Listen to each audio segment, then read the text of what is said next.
존경하는 군포 시민 여러분, 존경하는 군포 시민 여러분, 화천대유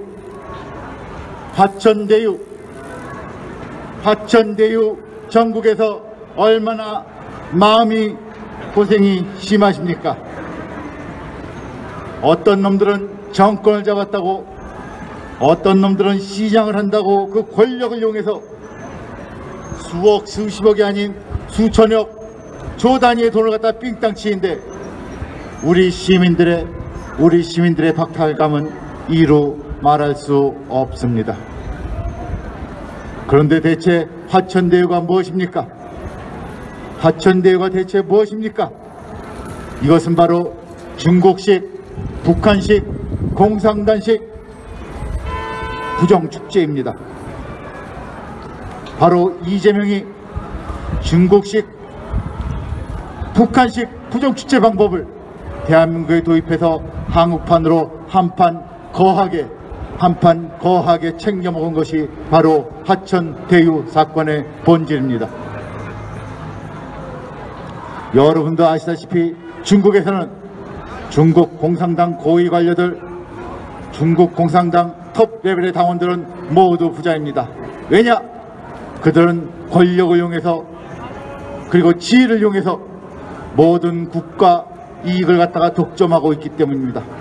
자기 맘대로 공장을 짓고 그 돈을 갖다가 은행을 압박해서 대출을 얻어서 공장을 짓고, 그리고 그 공장에 일할 사람을 갖다가 강제로 저임금 노동을 시키고, 그리고는 수출해서 벌어온 돈을 갖다가 그 공산당원들이 독점을 합니다. 그래서 중국의 고위 당원들은 적게는 수백억, 많게는 수조 원의 부자들이 수두룩합니다. 세계 100대 부자가 다 따져봐도 그 중에 몇십 %가 중국 공산당 고위 당원들이 차지하고 있습니다. 그런데 이런 일이 바로 대한민국 땅에서 벌어진 것이 바로 성남시에서 벌어진 화천대유 사건의 본질입니다. 이재명이 과연 어떻게 대장동에서 적게는 수천억, 많게는 조 단위의 이런 돈을 헤쳐먹을 수 있었냐? 그건 간단합니다. 자신이 성남시장이라는 진령에서 자연보호지역에 있는 땅을 갖다가 시민들로부터, 국민들로부터 강제 수용을 했습니다. 그것도 헐값에 강제 수용을 하고는 그 땅의 용도를 갖다가 3종 주택지역, 3종 주거지역이라는 가장 가치가 높은 소위 아파트를 대량으로 지을 수 있는 땅으로 바꾸는, 그리고 그 땅에 대한 인프라, 소위 도로, 수도, 전기 등의 기본 인프라를 갖다 또한 국가의 자본, 성남시의 자본력을 이용해서, 권력을 이용해서 무료로 깔고 그 땅의 가치를 갖다가 1000배, 10,000배 증폭시켰습니다. 그리고는 그 땅에서 아파트를 갖다 수천 채를 지어내건 그 아파트를 갖다 파서 본 돈을 갖다가 성남시가 아닌 이재명과 그 측근들이 독식한 것, 그것이 바로 화천대유 사건의 본질입니다. 바로 양아치떼 같은, 깡패 같은, 사기꾼 같은 도둑놈들이 국가 권력을 이용해서 또는 행정 권력을 이용해서 자기 맘대로 국가 재산을 갖다가 삥땅 치고 빼앗고 독식하고 그 이익을 갖다가 지들끼리 나눠 가진 사건, 이것이 바로 화천대유 사건의 본질입니다. 생각을 해보십시오. 저들한테는 양심도 못 뒀습니다. 오로지 자신들이 하는 일, 그 권력을 사용하는 일, 그걸 정의라고 생각하는 소위 사회적 소시오패스, 사회적 정치병자 집단입니다. 그들에겐 선악의 기준도 없고 그들에겐 도덕의 기준도 없습니다. 자신들이 하는 일은 무조건 옳고, 자신들이 권력을 차지하고 거기서 특혜를 차지한 건 당연한 권리고 당연한 수순이라고 생각하는 사람들, 그들이 바로 저 이재명과 그 패거리들입니다. 내년에 대통령 선거에서 이재명 집단이 다시 대통령에 당선된다면, 만약 그들이 대통령에 당선된다면 대한민국에 무슨 일이 벌어질지는 명확하나 뻔한 일입니다. 그런데 더욱더 기가 막힌 일은 저 양심도 도덕도 윤리도 없는 저 좌파 정치인들이 아니라 이 화천대유 사건에서 사회 지도층이라는 인사들, 여야 가릴 것 없는 정치인들, 좌파 우파 가릴 것 없는 정치인들, 직업에 귀천을 따질 수 없는 모든 지도층들이 달려붙어서 다 떡고물을 받아 처먹었다는 이 비참한 현실입니다. 대한민국의 도덕 무너졌고, 대한민국의 윤리 무너졌고, 대한민국의 지도층은 무너졌습니다. 모두 달려붙어서 적게는 수억, 많게는 50억에서 100억씩 다 쳐먹었습니다.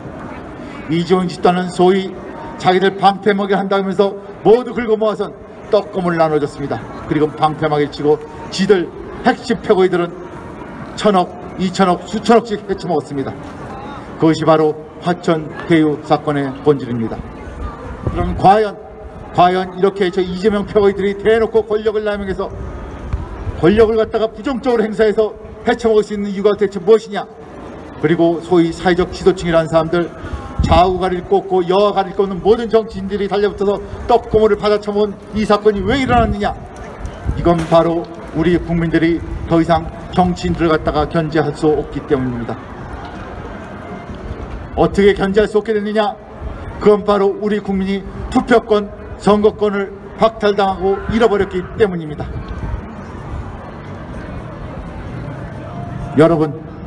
여러분이 가진 투표권과 선거권의 힘이 무엇이라고 생각합니까? 우리 국민이 가진 선거권, 투표권은 그것은 바로 4년마다 찾아오는 또는 5년마다 찾아오는 선거에서 그 정치인을 바꿀 수 있는 힘입니다. 그런데 우리 국민이 가진 이 선거권, 투표권이 무력화됐습니다. 우리 국민들의 선거행위, 투표행위는 그저 허수아비 요식행위에 불과한 것으로 전락하고 말았습니다. 그 일이 언제 일어났냐? 바로 작년 4월 15일 21대 총선에서 우리 국민들의 선거권, 투표권은 사라지고 말았습니다. 우리 국민이 선택한, 우리 국민이 투표한 사람들이 국회의원이 된 것이 아니라 저 중앙선관위와 청와대 문재인 집단이 내정한 사람들이 국회의원이 됐던 것입니다. 그리고는 그들은 180여 석의 거대 여당을 만들고는 지들 맘대로 법을 통과시키고 지들 맘대로 세금을 걷어내고 있는 것입니다. 바로 이러한 상황이 우리 국민들의 주권을 갖다 빼앗은, 우리 국민들의 투표권, 선거권을 빼앗은 이 사건이 바로 화천 대유 사건을 갖다 만들어낸 그 배경인 것입니다. 만약 내년에도 부정선거가 이루어지고, 만약 내년에도 우리가 선택하지 않은, 우리 시민들이 선택하지 않은 사람들이 당선된다면 이 화천대유보다 더한 사건들이 전국에 만연하게 되고 대한민국은 화천대유 천지가 되고 말 것입니다. 그러면은 이 부정선거를, 작년에 일어난 부정선거가 갖다 어떻게 하면 다시 반복되지 않게 막을 수 있는가? 그것이 관건입니다. 여러분, 잃어버린 선거권은 누가 대신 찾아주지 않습니다. 군포시민 여러분, 사라져간, 한번 빼앗긴 선거권은 누가 대신 찾아주지 않습니다.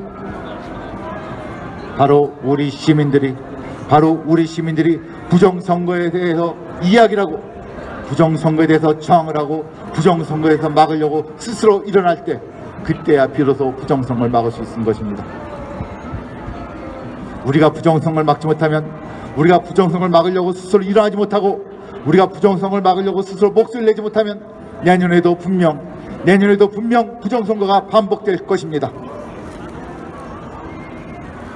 내년에 부정선거가 또 한 번 반복된다면, 작년 4월 15일에 이어서 내년에도 또 부정선거가 반복된다면, 그때는 대한민국은 더 이상 선거 제도가 존재하지 않는 나라가 될지도 모릅니다. 내년에도 또 한 번 부정선거가 이루어져서 우리가 원하지 않는 사람이 대통령이 되고, 내년에도 또 부정선거가 일어나서 우리가 원하지 않는 시장이, 군포시장이 당선된다면 대한민국의 자유민주주의는 영원히 사라지게 될지도 모릅니다. 우리 국민들이 정치에 관심을 갖고 부정선거를 막으려고 정신을 똑바로 차려야 됩니다. 우리가 스스로 일어나지 않고, 우리가 스스로 노력하지 않고, 우리가 스스로 관심을 갖지 않으면 그 누구도 대신해서 부정선거를 막아주지 않습니다.